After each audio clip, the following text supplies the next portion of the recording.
Au cœur de la ville de Bakou se trouve une cité fortifiée, dont les principales structures furent édifiées au Moyen-Âge, mais dont le site s'avère habité depuis l'ère paléolithique. Inscrite au patrimoine mondial de l'UNESCO, cette ville dans la ville présente notamment plusieurs chefs-d'œuvre architecturaux tels que le palais des Chahs de Shirvan, demeure des souverains de Bakou et achevé au XVe siècle après 300 ans de construction.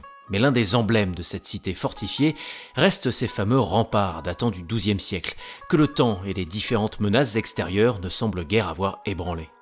Alors après avoir bouclé le Grand Prix d'Azerbaïdjan 2024 par une 5e position inespérée, Max Verstappen regardera-t-il peut-être autrement ces fortifications quasi millénaires qu'il a frôlées 51 tours durant? Car son championnat est désormais à l'intérieur, et il ne tient pour le moment qu'à la bonne volonté des différents murs qui le protègent.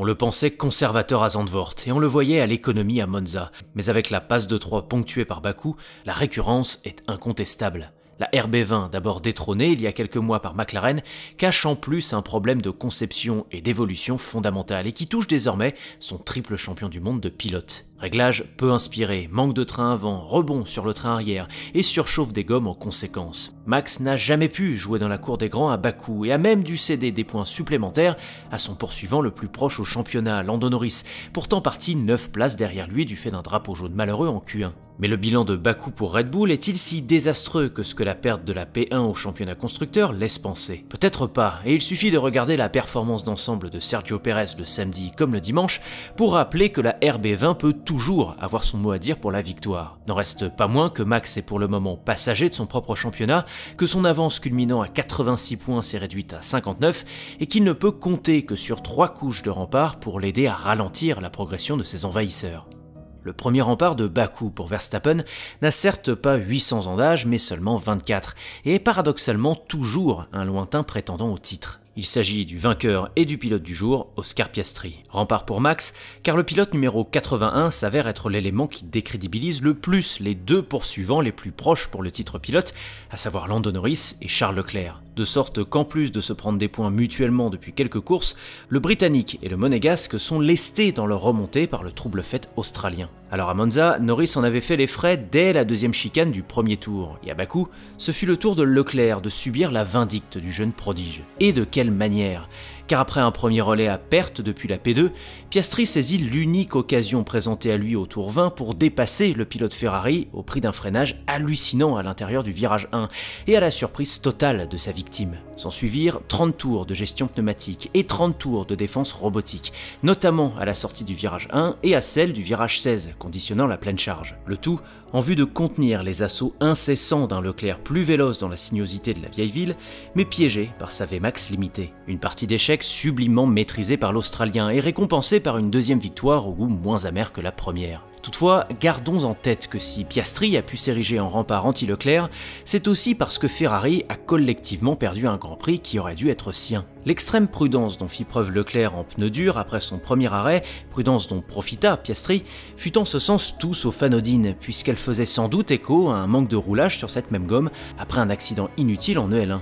Et surtout, stratégiquement, comment a-t-on pu passer d'un leadership de près de 6 secondes sur Piastri au tour 15 à peau de chagrin 5 boucles plus tard? Eh bien, par excès de confiance et sous-estimation de l'undercut à Bakou. En arrêtant Leclerc un tour trop tard, le muret Ferrari a ainsi directement rendu son poulain vulnérable au couperet papaye. Bien aidé par son sang-froid exceptionnel et par une Scuderia Ferrari sous-optimisée, Oscar Piastri a donc permis de mieux répartir et donc d'atténuer les coups portés au championnat de Verstappen. Mais ne nous y trompons pas. L'Australien n'est au mieux qu'un rempart provisoire, et il n'y a qu'à voir comment ce dernier a pu endormir Leclerc à Bakou et bénéficier de l'aide de son fidèle lieutenant Norris, Gironise, pour comprendre que le pilote à même de faire vraiment trembler Max à l'avenir sera peut-être lui.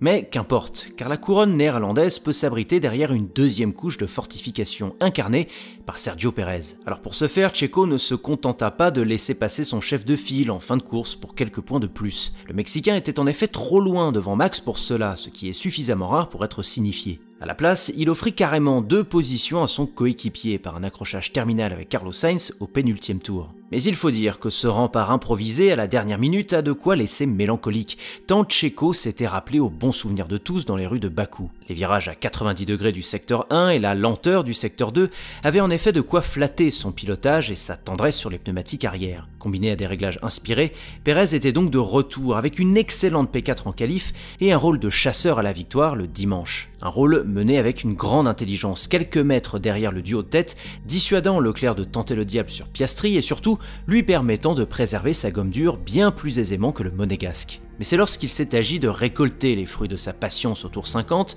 qu'un mur en plus fut érigé pour Verstappen.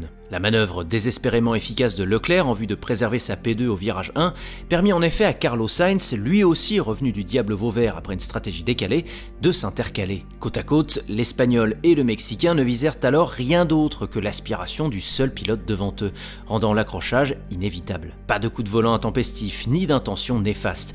La FIA ne trouvera donc rien à redire, à juste titre selon moi, même si l'on pourrait arguer que des deux, Checo était celui qui avait le plus de visibilité et de latitude pour éviter un tel choc. Pérez n'aura donc, une fois de plus, servi à rien pour Red Bull, si ce n'est d'avoir permis à son coéquipier de récupérer une P5 inattendue et de réduire l'hémorragie de points vis-à-vis de Leclerc et même de Piastri. Ceci dit, une interrogation demeure. Le niveau affiché par Pérez ce week-end est-il un feu de paille aux airs de barreau d'honneur ou peut-il se traduire en une tendance d'ici la fin de saison? Autrement dit, le rempart Pérez fut-il circonstanciel ou peut-il enfin jouer un rôle utile à Verstappen par la suite? Début de réponse à Singapour, où le Mexicain excelle d'ordinaire. Mais si Checo rentre dans le rang, Verstappen pourra peut-être compter sur le rempart le plus volatile de la saison 2024, j'ai nommé Mercedes. Volatile car avec les performances en constante sinusoïde de la W15, eh bien tantôt la marque à l'étoile accentue les malheurs du triple champion du monde en s'intercalant devant lui, tantôt elle participe à limiter sa fuite de points en restant sagement derrière. À cet égard, Bakou nous a prouvé que dans son malheur depuis la rentrée, Red Bull est au moins revenu au niveau, si ce n'est un poil devant Mercedes. Si bien qu'il aura fallu l'interminable bouchon d'Alex Albon et de Lando Norris avant leur arrêt respectif pour que Verstappen surchauffe sa gomme et voit grossir dans ses rétros l'isolé George Russell pour le gain d'une P3 finale. Sans quoi, le jeune Britannique n'avait aucune chance de revenir sur la Red Bull à la régulière. C'est plutôt l'autre côté du garage, celui incarné par Lewis Hamilton, qui aura permis à Max de glaner 2 petits points supplémentaires, la faute à un week-end somme toute classique pour le septuple champion du monde en 2024. Un vendredi prometteur suivi d'une incompréhension totale du fonctionnement des pneumatiques Pirelli le samedi comme le dimanche. De sorte qu'au lieu de se battre contre Max, Lewis l'a plutôt protégé de la dégringolade en partant depuis la pit lane avant de se frotter à d'impressionnants rookies tels que Oli Berman sur Haas et Franco Colapinto sur Williams pour de petits points. Ainsi, tant que l'équipe Mercedes ne trouvera pas la clé de voûte expliquant son incapacité à extraire le potentiel des pneumatiques sur sa monture, elle demeurera un allié indirect à Red Bull et donc à Max.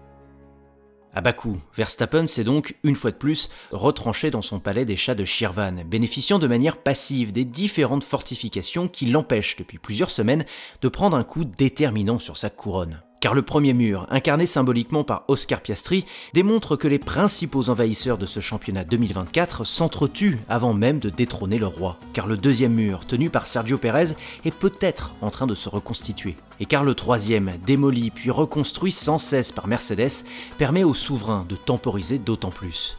De la citadelle de Bakou, on arrive en un clin d'œil à la marina de Singapour, sur une piste où traditionnellement Red Bull trébuche. Ainsi, si cette tendance se confirme, les remparts ne suffiront plus, et Max sera obligé de sortir lui-même de son château pour sauver ce qui peut l'être.